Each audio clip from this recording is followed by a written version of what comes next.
Siyempre, you'll take home 2,000 pesos as well. Sa lahat mo ng mga manonood, maraming salamat. Sa lahat ng handlers ng mga Hunks natin, maraming salamat sa pagsuporta ninyo sa karera ng ating mga Hunks. Ang unang mag-move on sa Grand Finals ay si Hunk number 1, S. Ronnie! Partido, biglaan ba yan? Alright guys, so see you on December for the Grand Finals. Number 5, pangalawa. Number 5. Susunod na sasama kay Ronnie ay si Hunk number 5. Sino? Number 5. Sino? Number 5, Mark Anthony Pabinan.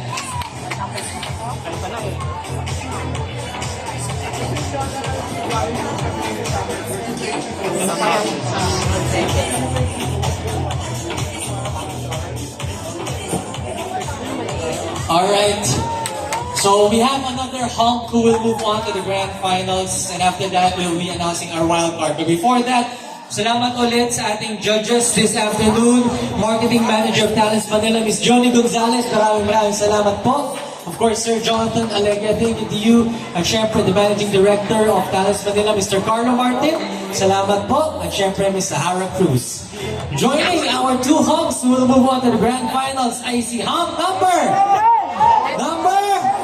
7, Rodel Swicon. At saka yung number 2. MC. At saka yung MC. MC. Number 5. Ang susunod kong tatawagin ay ang Hunk na mag-move on sa wild card round, wherein you'll get a chance to prove yourself again. Kung karapat-dapat ka bang mag-move on sa Grand Finals, ay siya ay si Hunk number 2, Pearl Louie Raimundo. Mga chubby ang kinukuha sa wild card. Panalo sila na rin.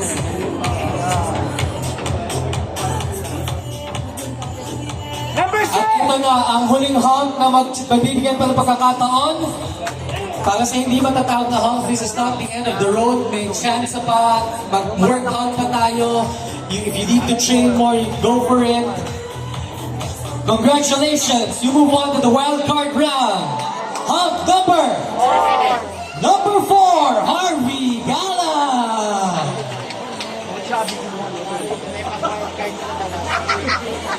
Number 5! Alright, ladies and gentlemen, this is ang Surama Complex.